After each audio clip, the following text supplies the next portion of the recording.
What's up, internet? Today's video is going to be really exciting, a lot of fun. It's going to be with the Insta 360 X3. Now I'm going to be showing you guys how to do bullet time. So if you already have this camera or you're looking to get this camera and want to know some of the features, this video is for you. So I'm going to be showing you guys the equipment you need. Then I'm going to be showing you guys how to shoot it. And then I'm going to be showing you guys how to edit it. I know, right? I'm just far too generous, far too kind. So without further ado, let's just jump right into it, shall we? Okay, everyone, so the first thing you're going to need is, of course, the camera, the X3 itself. Now, I can't actually show you what it looks like because I'm currently filming with it, but hopefully this 3D model shows you how it is. Alright, next thing you're going to need is the bullet time cord, and I will show you guys where to get it in the description. I'll have a link to it down below. And what you're going to do is the camera is going to attach right here.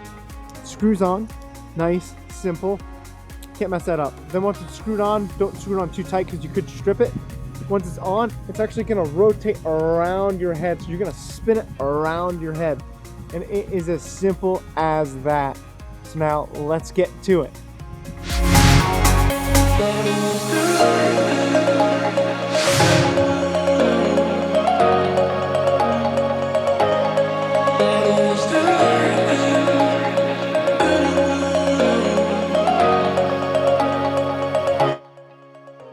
Alright, so now that we've ridden the board, so now that we've gotten all the footage that we want, remember, more is better than less, because if you have less, you can't get more, and if you have more, you can always cut it out.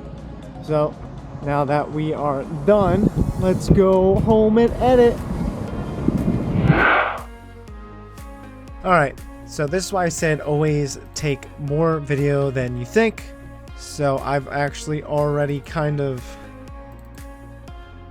edited everything, but I'm gonna go through it with you guys now. So here is the editor. Now bullet time isn't 360, so if you click and drag on the screen, you can't do that. So what we're gonna do is we're gonna head down to the bottom to the timeline bar, and if you actually move these two bars all the way, if you go to export it, it's going to export all of this. So right now we're going to leave it like this, and let's quick go through the video. Now the video shoots it, I believe, at 120 frames per second and then slows it down to 1/4. So if you want it to be at normal speed, you have to put it to ×4 speed. So as you can see, this video, I did not spin it perfectly straight, and look how horrible and wonky it looks. Look at this, it's just spinning around. Oh, it's just, this is why we do multiple takes, everyone. So we're not going to use this video because it's terrible. We're going to click the next one down. This one is much better. So now what I'm going to do to start off is I'm pressing spacebar to start and stop it, or you can press down below at the play button to start and stop. So what I'm actually going to do is first thing is in this bottom right corner, you'll see these three icons. On the top one is the ratio. It'll say 16:9. Now, the only thing I don't like about 16:9 is it cuts off your body. Now, if I were to use bullet time, it would probably be for TikTok or Instagram anyway. So I'm going to go 9:16, and it, bang, instantly looks so much better, especially because you can't drag and rekey anything, because it's technically not a 360 video, it's a bullet time video. So after we do that, now we're gonna click the playhead and just drag it. Now I'm actually gonna find a position right here, and what I'm gonna do to spice things up so it looks just like I had it in the beginning opening is if you go to the bottom and you click on this lightning bolt icon, you'll see in the bottom now it's ×2. So I'm actually going to just click here. Now this is the whole reason why we drag these out, because I want to use the whole video right now. If I can drag this, there we go. Alright, so where I had this positioned, as you can see right here, is where the 2x speed will start. But I'm actually going to put this to ×8, and I'm going to stretch this out quite a bit. So now when I go to ×8, and what I'm looking for is when I click play, I want almost 3 rotations.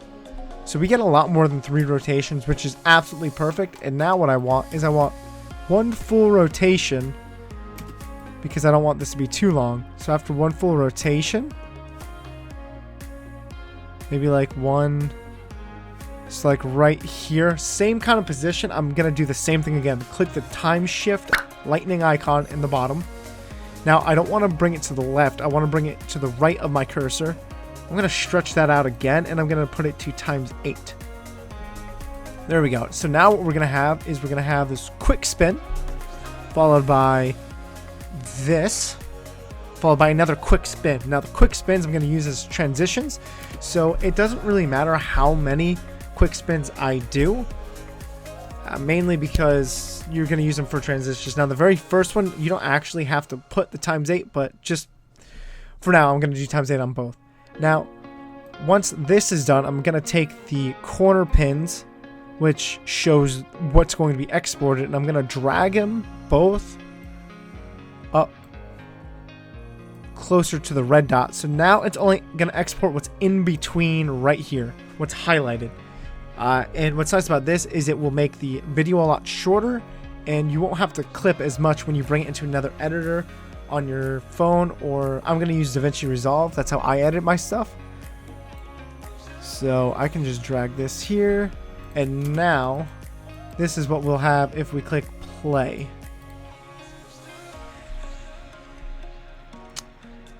So like I said, 3 rotations is fine. If you have more than that, that's fine too. You can just cut it out. So then after that, we go to start, export now. So now we're in DaVinci Resolve. You can do this with any editor. Now I have all my clips right here. So here's me running in the beginning. And what I'm going to do is see right here, it speeds up, and here's where the motion blur comes into play. Now what I'm going to do is I'm just going to count. So 1, 2, now I'm going to move it so I'm sideways here, and I'm actually gonna make a cut right here. And now what I'm gonna do is slide the other clip over. Now see where I'm spinning.